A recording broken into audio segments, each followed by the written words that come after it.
Oi gente, tudo bem? Essa aula tem como título Anarquismo e Protagonismo Feminino. A gente vai entender melhor a relação que existiu entre as ideias anarquistas no Brasil e o reforço do movimento feminista por aqui.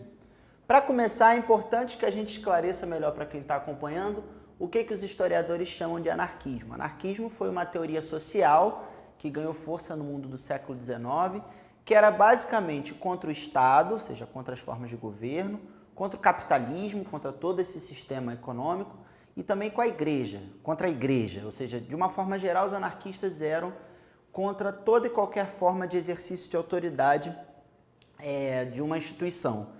E foi uma ideia que surgiu na Europa no século XIX, mas que é trazida para o Brasil também e tem uma forte influência sobre o movimento operário brasileiro no início da década de 20. Os anarquistas também achavam que era necessário uma revolução social que acabasse com essas formas de opressão que eu falei, né? O capitalismo, o Estado, a igreja, diminuísse a desigualdade social entre os homens, e a maneira de fazer isso é o que eles chamavam de ação direta, ou seja, que os trabalhadores se organizassem e agissem direto contra aquilo que os oprimia, né? Essa forma de pensamento ela vai ter no Brasil uma relação direta com o crescimento da luta pelos direitos das mulheres, o que a gente chama de feminismo. Por isso até, inclusive, tem aqui essa sugestão aqui de igualdade, né? Ou seja, no Brasil, nesse contexto, houve uma aproximação de ideias do anarquismo com o feminismo. A gente vai ver como é que foi esse processo e por que aconteceu dessa forma. Primeira coisa, a gente tem que falar de que existia um feminismo brasileiro anterior à entrada das ideias anarquistas no Brasil. No século XIX, existiam algumas organizações que queriam a ampliação dos direitos das mulheres, né? Mas tudo isso veio muito aos poucos. Então, por exemplo, foi no início do século XIX que as mulheres começaram a ser autorizadas a frequentar as escolas, veja só, e depois, já mais para o final do século XIX, que foram autorizadas a frequentar o ensino superior, as faculdades.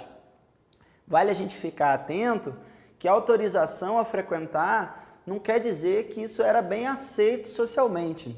O Brasil tem uma tradição bastante antiga de patriarcado, ou seja, de famílias masculinas, de liderança masculina, né?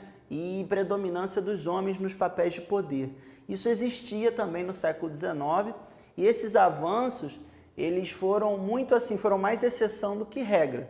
Mas é importante a gente perceber que já existia um movimento no sentido de garantir a ampliação da participação feminina na sociedade.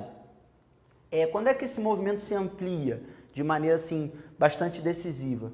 Muito por conta da industrialização. Ou seja, quando começa a surgir no Brasil as primeiras fábricas, sobretudo aí a partir da década de 10 do século 20, né, as mulheres elas começam a se oferecer também como força de trabalho, a ocupar esses postos de trabalho nas fábricas. E isso faz com que a participação feminina nesse movimento de modernização no Brasil seja bastante importante e comece a crescer. A gente tem que prestar atenção que isso não quer dizer que essas mulheres eram aceitas sem nenhum tipo de discriminação.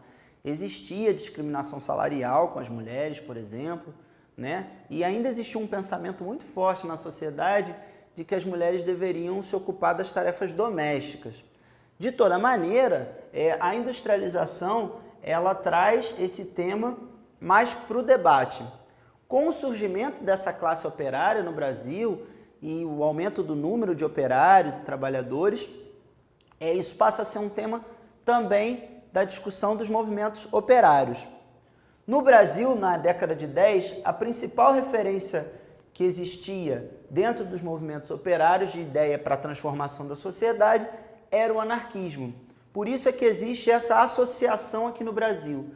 Os movimentos por ampliação dos direitos das mulheres, no seio do movimento operário, dentro do movimento operário, eles surgem numa associação direta com as ideias anarquistas. Muitas dessas mulheres anarquistas, elas se envolveram, por exemplo, na Greve Geral de 1917, que foi um movimento muito importante, e elas acreditavam que a emancipação social, ou seja, libertar-se do capitalismo, tinha que vir juntamente de uma emancipação de gênero, né? Ou seja, que as mulheres pudessem se emancipar também da opressão de seus maridos. Isso é muito importante, porque mostra já uma transformação e uma intensificação desse movimento por igualdade de gênero, que é o que a gente chama hoje de feminismo. Só que, como tudo, né, a história mostra isso, que as conquistas, elas por vezes são muito lentas, elas fazem parte de um processo histórico.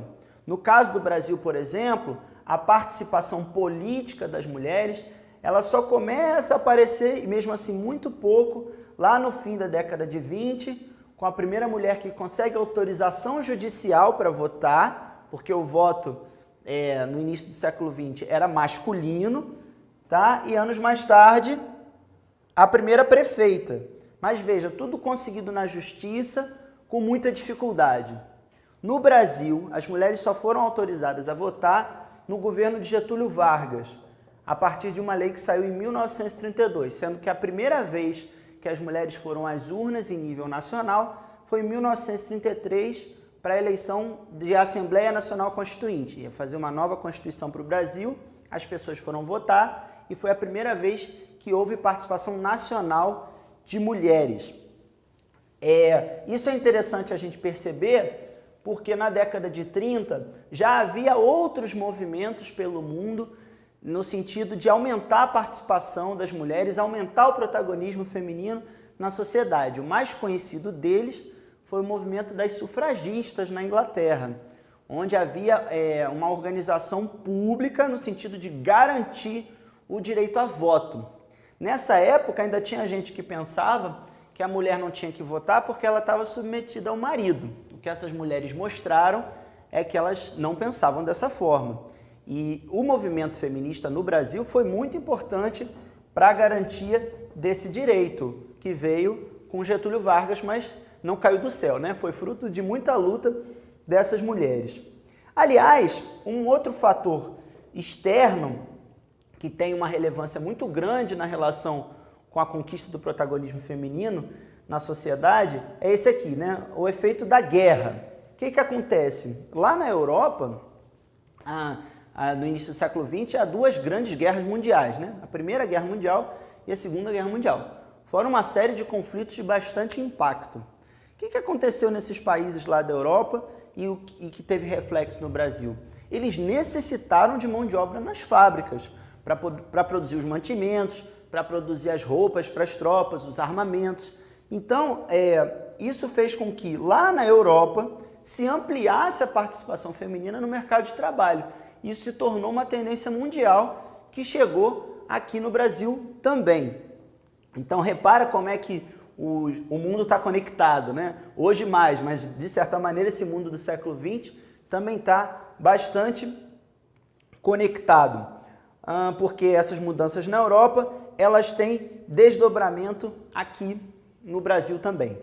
Para encerrar e para que fique bastante claro um dos pontos centrais dessa aula, é a existência de uma relação direta entre movimentos sociais, né, como o movimento dos operários ou do protagonismo feminino, e a conquista de direitos. A história mostra para a gente que todos os direitos que a gente consegue, né, como os direitos trabalhistas, o direito das mulheres, dos negros, dos LGBT, dos indígenas, eles se constroem com muita luta, né, com enfrentamento do padrão mais estabelecido, que nem sempre é de muita inclusão, né? Ou seja, todos os direitos eles são resultado da luta de muitas pessoas e mesmo da vida de algumas pessoas que tiveram que entregar para a causa da ampliação dos direitos. No caso das mulheres, isso foi bastante forte e ainda é uma discussão muito necessária, porque a desigualdade de gênero ela persiste no Brasil. Vou até te fazer um convite para você fazer uma pesquisa sobre esse tema, que existem muitos dados que corroboram para essa desigualdade, infelizmente, entre homens e mulheres até hoje, e acho que isso é uma realidade que a gente tem que enfrentar. É isso, gente, eu espero que vocês tenham gostado. Até uma próxima.